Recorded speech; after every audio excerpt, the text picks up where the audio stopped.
Good afternoon, Bella. Tunde, are you serious right now? Don't good afternoon me. You called me here to what? Sit inside this tiny shop and breathe in fabric dust? Bella, lower your voice. Everybody is watching. Let them watch. I want them to watch.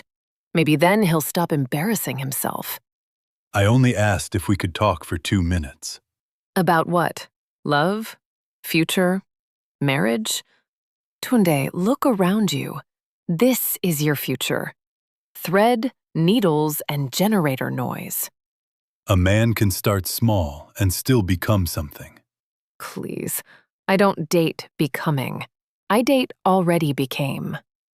Bella, not every woman measures a man by his pocket. Then go and find that woman. Because me? I like comfort. I like soft life. I like men whose bank alert enters a room before they do. Bella? What, should I lie? He wants to carry me on Okada and call it romance. Let me make this simple. If a man still irons one trouser 3 times a week because he only owns 2, that man should not ask me out. And stop sending me meat pie and juice like a secondary school boy. Keep your lunch. Fix your life first. Bella, that was too harsh. If poverty had a lawyer, I'm sure it would sound like you. No, respect has a lawyer. And it sounds like me. You people can marry each other then. I'm sorry. You didn't insult me. Still, I'm sorry you had to hear all that in public. Public shame doesn't kill a man. Pride does. Maybe. But some words stay longer than wounds. Eat before the food gets cold. Thank you. Adobe, right? Yes, the poor shoemaker's lawyer. I said what I said. You people should stop acting shocked. They're saying the truth, and then they're setting the truth on fire and dancing around it. You humiliated him. Please. That Tailor would have humiliated me in the future. Imagine introducing him to my friends. Meet my boyfriend. He sews senator wear in traffic. Work is work, and status is status. Bella, one day your mouth will rent a room for trouble. My mouth is not my problem. Broke men are my problem. Who is that? A serious man, not boys with measuring tape. Another serious man with a wife somewhere? Jealousy doesn't fit you, Ada. And delusion fits you too well. I'm going out tonight. If anyone asks, I'm at a business meeting. Business of destroying someone's home? Better than attending poverty support group in this room. This girl will either marry a billionaire or a lesson. Probably the lesson first. So she insulted you again? In front of half the market. And you just stood there? That was the point. Tunde, you're taking this undercover nonsense too far. You own half the shops on that street through Adeyemi Holdings. Why are you still pretending to be one struggling tailor among them? Because if I enter that market as Mr. Adeyemi, everyone will perform. I want to know who is stealing from the tenants. I want to know why vendors are being overcharged. And I want to know if normal human beings still exist. Ah, so this is now business therapy and romance research? Call it what you want. And the lady next door? Adobe? She defended me without knowing anything. That one? She has a calm face. Those calm-faced women can love deeply or break you silently. At least she sees people as human. Unlike your Bella. Bella sees labels, not people. Then stop wasting your pain on someone who would sell your heart for brunch. I already have. But Adobe, she's different. Market, next morning. Adobe struggles with a box of sandals. Tunde comes out of his shop and helps her. I can carry it. I know, I'm helping anyway. He sets the box down. You sell shoes, fix bags, argue with rude people. Anything else? I also breathe and pay rent. On good days. Tunde laughs. You're funny. I'm stressed. It only sounds like humor. A middle-aged woman calls Adaobi from across the street. It is Mama Iffy, her mother, weak but cheerful. Ada, have you bought my medicine? Adobe's smile drops for 1 second. I will buy it this evening, Mama. Mama Iffy nods and walks slowly away. Is she okay? Blood pressure. The medicine is expensive, but we'll manage. You always say we. That's because in this life, some people survive alone. Others survive by carrying each other. Tunde watches her carefully. Adaobi, would you have said yes if I asked you out? She pauses only very briefly. That depends. On my pocket? On your character. Money matters, let's not lie. But character matters longer. Their eyes hold for a moment. Then Bella arrives in oversized shades, pretending not to notice the tension. Oh, wow! So the poverty meeting moved outside? Good morning, Bella. Ada, there's nothing good about mourning in this heat. Still here? I thought after yesterday shame would relocate you. Good morning to you too. Save your manners for women who collect them like transport fare. She walks off. One day she will insult the wrong person. Maybe that day is close.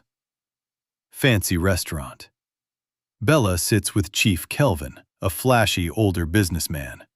Champagne, selfies, seafood platter.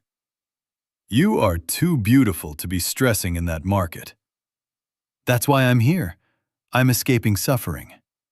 Kelvin laughs. I like honest women. Then you'll like me a lot. He slides a designer phone box across the table. For me? For the woman who knows her worth. Bella squeals softly and hugs him. I told you. Stay close to me and your life will change. Sir, with all due respect, my life already changed the moment I sat down. They laugh. Market, afternoon. A delivery rider arrives with a package. Adaobi, please sign here. Me? She opens the box. Inside is a brand new industrial stitching set for leather sandals and a note. For the hands that deserve more work, more money, and less struggle. No name. Ha! Ada! Secret admirer! This is not funny. Who sent this? Maybe one senator's son saw your face and fainted. I can't keep something this expensive without knowing the sender. Maybe accept kindness without interrogation for once. Did you send this? If I could afford that machine, would I still be fixing zippers till midnight? Good point. What is this? Heaven remembered Adaobi. Or some man did. No, I'm serious. Since when do strangers send expensive gifts to girls in our line of work? Since beauty became legal tatron. I'm not joking. You know something. I know many things. Including your place. And yours. Back office in the market. Tunde quietly observes as Chairman Bassi collects illegal maintenance fees from frightened vendors. If your shop remains open, you pay. Simple. New directive. But sir, we paid last week. Then pay for this week too. After the others leave, Tunde steps forward. Who approved this directive? Tailor, when grown men talk, use your ears, not your mouth. These people are already struggling. Then let them struggle quietly. You're extorting them. And you're standing in my office without permission. He pushes Tunde lightly. Go and sew. Don't enter matters bigger than your sewing machine. Soon, I will. He leaves. Bassie scoffs, unaware. Pharmacy, evening into roadside food spot. Adaobi comes up short at the counter while trying to buy her mother's medicine. That's all? You still need 2,000 more. She checks her purse, embarrassed. A hand places money on the counter. It's Tunde. Adaobi. No. Tunde. Yes. Adaobi. I didn't ask. Tunde. I know. Adaobi. Then why did you do it? Tunde. Because your mother shouldn't skip medicine because pride is expensive. She goes quiet. Outside, they sit at a small roadside food spot with paper plates of rice. Adaobi. You keep appearing at the right time. Tunde. Maybe I like your timing. Adaobi.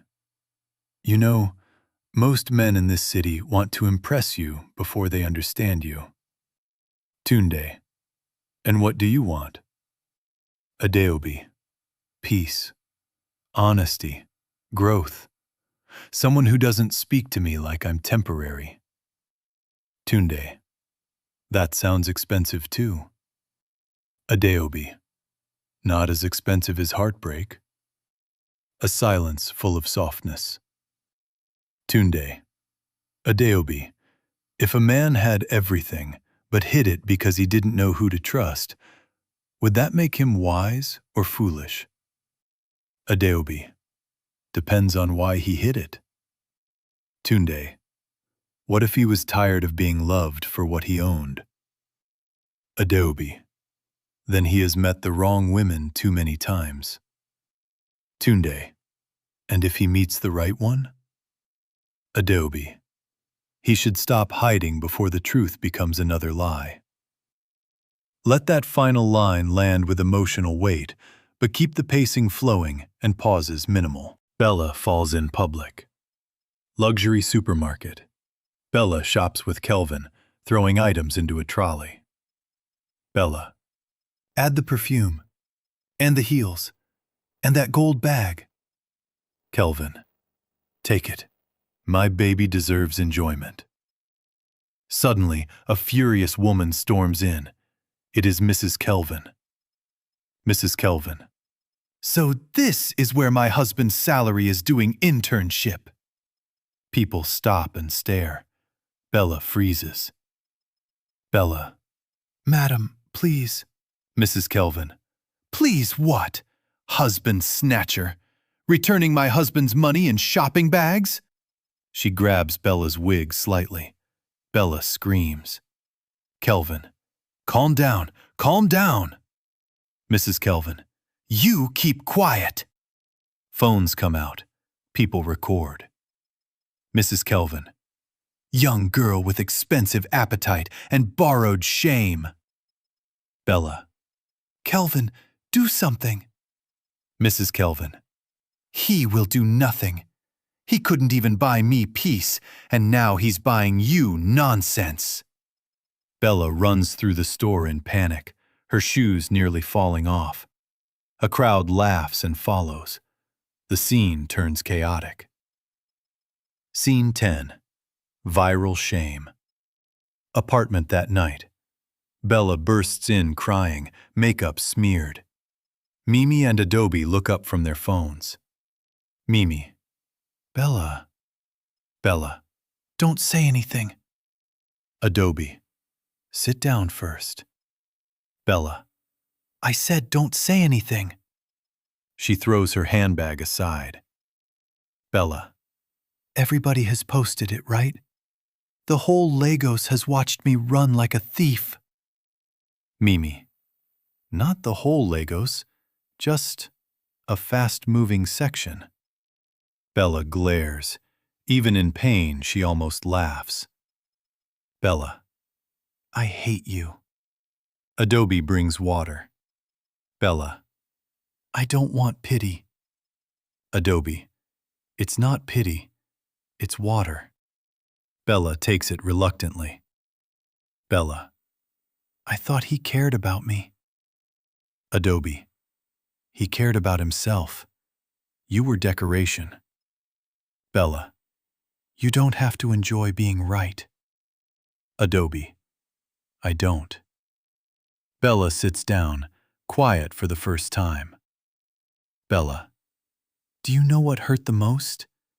Not the wife, not the dragging. It was the way people looked at me, like I deserved it. Mimi.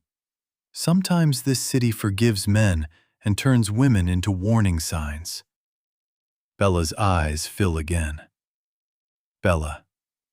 Maybe I have been chasing the wrong things. Adobe. Maybe. But knowing that is the first honest thing you've said in a while. Bella studies her. Bella. Why are you being nice to me after everything? Adobe. Because pain should end somewhere. Scene 11. Suspicion grows.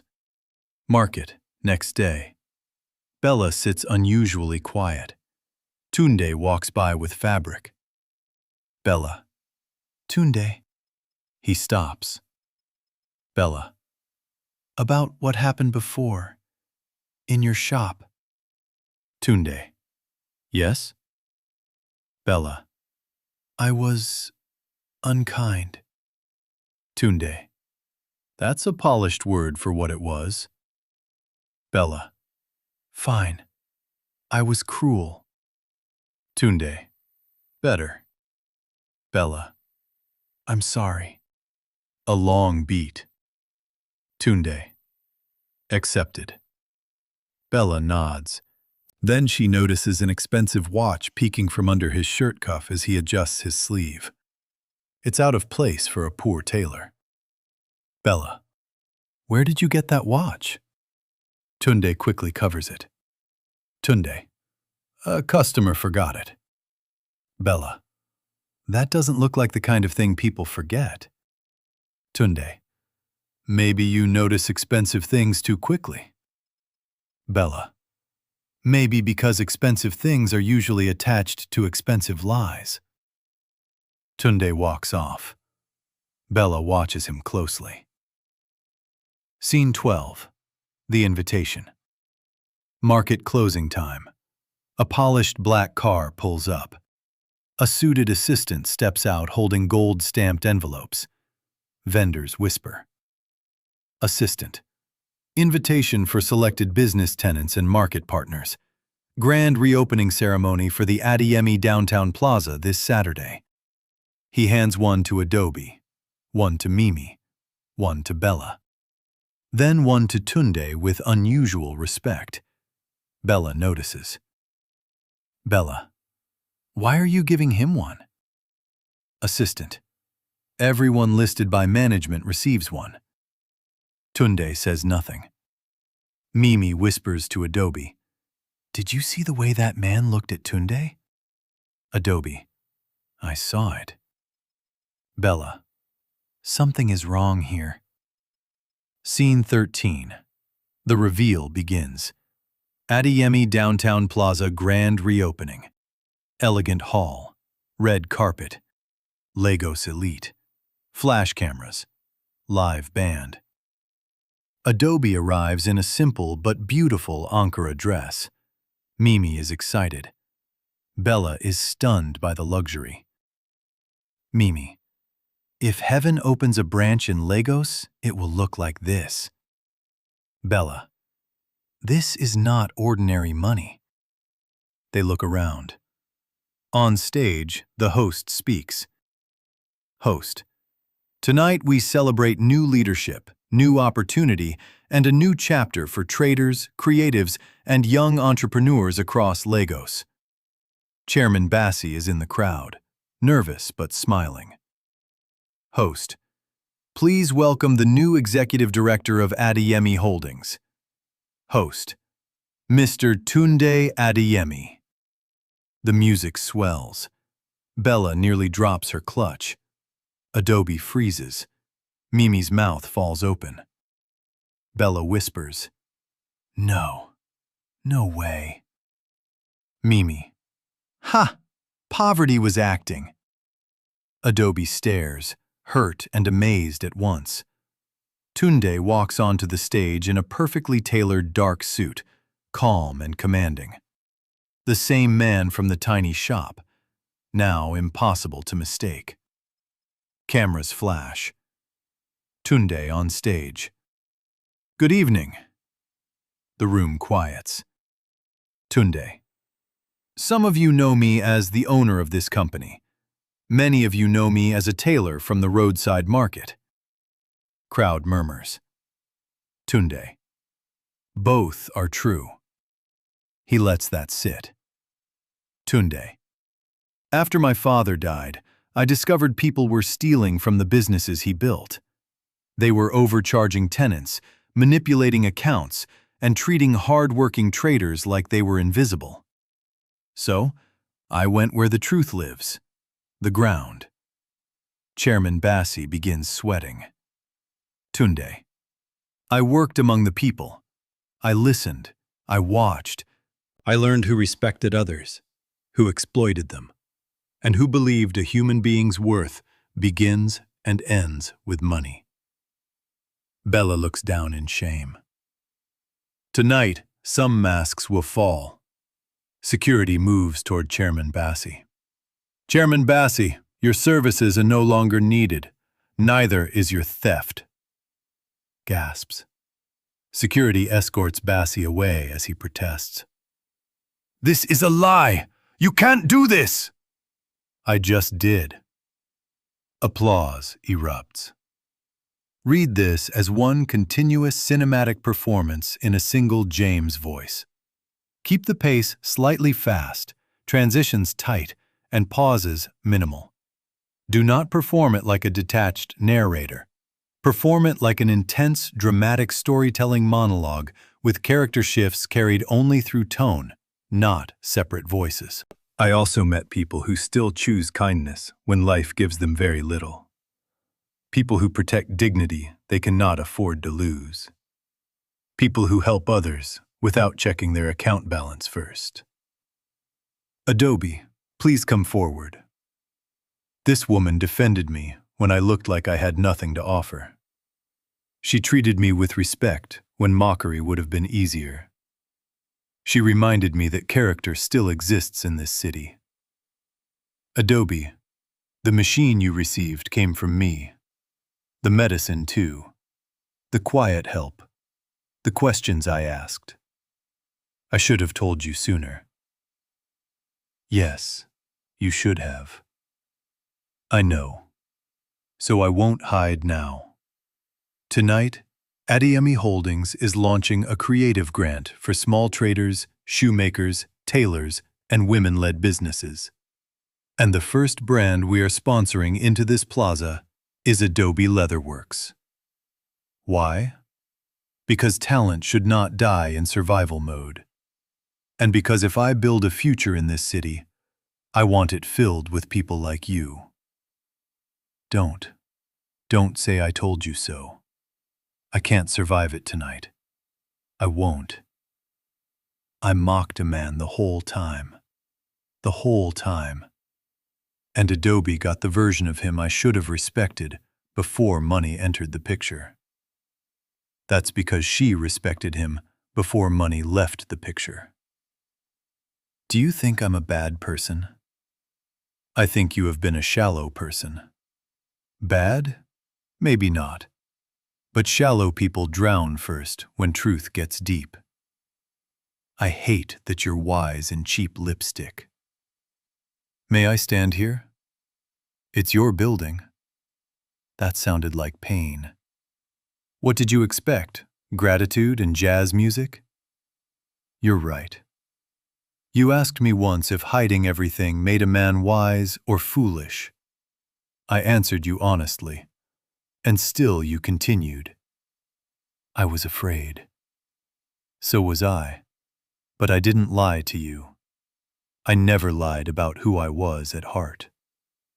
No, You only lied about everything around it. Then let me say the truth clearly now. My name is Tunde Adeyemi. I own this plaza. I entered that market to expose corruption. I stayed because of you. When you spoke, it sounded like peace. When you struggled, you still had dignity. When you defended me, I realized money had made me suspicious of everyone except the one person who had not earned that suspicion. Words are beautiful, Tunde. So are rich buildings. But trust is slow. Then I'll move slow. Not marriage, not yet. Partnership. Your new workshop space. Rent-free for 1 year. Full ownership of your brand. No hidden clauses, no traps. Why me? Because I believe in you. And because real love should build, not just impress. You're making it difficult to stay angry. Good. That means I still have hope. A public apology. Back inside the hall, Bella approaches Adaobi in front of Mimi. Ada, I owe you an apology. Not the small kind, the ugly, honest kind. Adaobi says nothing. I mocked the man you respected. I mocked your values. I called you names because you saw something deeper than I did. And the truth is, I was threatened by you. Oh, revelation has entered. You made me feel cheap without saying a word, because even with little, you carried yourself like you had enough. I thought money made a woman important, but tonight, I saw that character makes a woman hard to replace. Adaobi softens. If you can forgive me, thank you. If you can't, I will still deserve it. I forgive you. Bella begins crying again. Please don't flood the imported floor. They all laugh lightly, breaking the tension. Scene 18. The Almost Love Confession. Plaza entrance, later that night. Guests are leaving. Cars pull away. Music fades. Tunde walks Adaobi to her ride. I meant what I said inside. About the partnership? About wanting a future with people like you. People like me? A woman like you. She looks at him, vulnerable now. You move from hidden Tailor to confident romantic very quickly. That's because I'm tired of silence. He steps closer, but respectfully. Adaobi, I don't want to buy your feelings. I don't want to impress you into love. I want to earn it in truth. She smiles faintly. That was your best sentence tonight. Only because it was the truest. Then earn it. I will. They share a lingering look charged with possibility. Scene 19. The Twist. Adaobi enters her car. As they drive away, her phone rings from an unknown number. Hello? A woman's voice, low and cold. If you value your future, stay away from Tunde Adeyemi. Adaobi stiffens. Who is this? A woman who knows what he did before he came back to Lagos. What are you talking about? Ask him why his brother vanished the same week his father died. Ask him why he suddenly returned to claim a company he abandoned for years. The line crackles. The man you think is honest is only telling you the part of the truth that makes him look good. The call ends. Adaobi's face changes completely. Madam, are you okay? She looks back through the rear window. Tunde is standing outside the plaza, hands in pockets, watching her car leave. But now the music underneath is dark. Scene 20. Final cliffhanger. Tunde's penthouse, same night. Tunde enters, removes his jacket, exhausted. Kola is already there. How did it go? Better than I expected, worse than I deserve. Meaning? The market knows. Bassie is gone. Adaobi knows who I am. And Bella? Learning. Kola laughs, then notices Tunde's serious face. What now? Tunde walks to the window. Now I tell Adaobi the rest. Kola's expression changes. Tunde. She deserves the truth. The full truth? Yes. Even about your brother? Tunde closes his eyes briefly. Especially about my brother. The camera holds on his face. Cut to black. End.